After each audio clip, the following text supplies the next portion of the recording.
सर्वप्रथम जया देशमुख सर आणि J P. Kulkarni madam आणि आपले शाळेचे माननीय मुख्याध्यापक श्री भिरारे सरांचे मी मनापासून धन्यवाद व्यक्त करतो की त्यांनी आम्हाला जालना सिटीजन फोरम यांच्या मीटिंगसाठी जी मंथली मीटिंग असते त्या मीटिंगसाठी पहिल्यांदा आमची निवड केली, त्याबद्दल मनापासून धन्यवाद व्यक्त करतो. तर आज आपण जाणून घेणार आहोत की जालन्याच्या विकासासाठी काम करणारी ही जालना फर्स्ट सिटीजन फोरम ही संस्था नेमकी काम कशी करते. तर जालन्यातील नागरिक आणि उद्योजक व तज्ज्ञ व्यक्तींनी निर्माण केलेली ही नफारहित संस्था आहे जी जालन्याच्या विकासासाठी काम करते.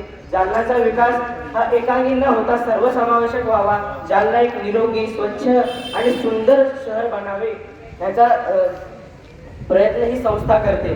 तर ही संस्था 5 प्रमुख क्षेत्रांवर काम करते. त्यातलं प्रमुख क्षेत्र आपण बघणार आहोत पहिलं, जे की आहे आरोग्य आणि वैद्यकीय सेवा. जालना आणि आसपासच्या सर्व जे ग्रामीण भाग आहेत तिथं तातडीच्या आणि दर्जाच्या सुविधा लोकांना मिळाव्यात आणि शासकीय वैद्यकीय महाविद्यालय, सुपर स्पेशलिस्ट जे दवाखाने आहेत, हॉस्पिटल आहेत, त्यांच्या माध्यमातून आरोग्य यंत्रणा ही अधिक मजबूत व्हावी आणि लोकांना छोट्या छोट्या कारणांसाठी मोठ्या मोठ्या शहरांमध्ये जावे लागू नये, त्याचा उद्देश आहे या क्षेत्रामधून. आणि दुसरं आहे प्रमुख क्षेत्र जे आहे दुसरं औद्योगिक आणि नवीन गुंतवणूक. जालन्याला स्टील सिटी आणि स्टील हब म्हणून ओळखलं जातं. त्या माध्यमातून आकर्षक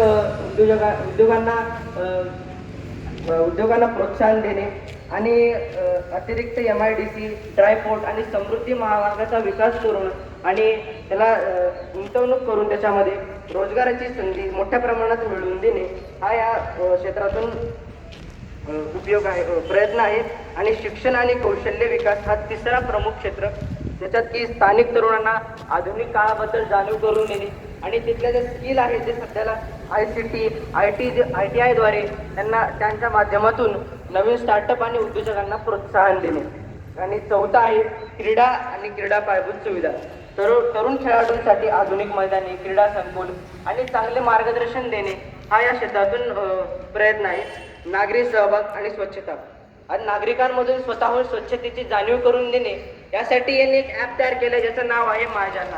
आणि तुम्हाला सगळ्यांना माझी विनंती आहे की सगळ्यांनी हे ॲप माय जालना ॲप सगळ्यांनी डाउनलोड करायचं आहे. का तर इथं आपल्या घराच्या आजूबाजूचे किंवा गल्लीतील किंवा एरियातील जे काही समस्या असतील ते तिथं तुम्ही आरामात मांडू शकता आणि ते इझिली ते सॉल्व्ह करणार आहेत आणि हे खूप हँडल करायला खूपही सोपं आहे. आणि हे तुम्ही सगळ्यांनी डाउनलोड करायचे जेणेकरून आपलाही हातभार या संस्थेला लागेल आणि आपण जालन्याचा विकसित करू. येत्या भविष्यात जालना आपला एक स्मार्ट सिटी म्हणून ओळखला जाईल. आपण कंपॅरिझन करतो की नाही आपला देश आणि विदेशातील देश किती स्वच्छ आहे, निरोगी आहे, तर तिथले कारणीभूत आहे तिथले लोक. कारण तिथल्या लोकांना कोणी सांगितलं नाही की तुम्ही स्वच्छता ठेवा, तुम्ही असंच वागा तसंच वागा. ते स्वतःहून ते सगळं करतात आणि त्यांच्या देशाला स्वच्छ करतात. तर आपण ही शपथ घेऊया आणि आपण आपल्या जालन्याला आणि आपल्या देशाला स्वच्छ बनवूया, निरोगी आणि सुरक्षित शहर बनवूया आपल्या जालन्याला. या संस्थेचा हेतू आहे. तर धन्यवाद. सगळ्यांनी माय जालना ॲप डाउनलोड करावे आणि आपली समस्या मांडावी. धन्यवाद.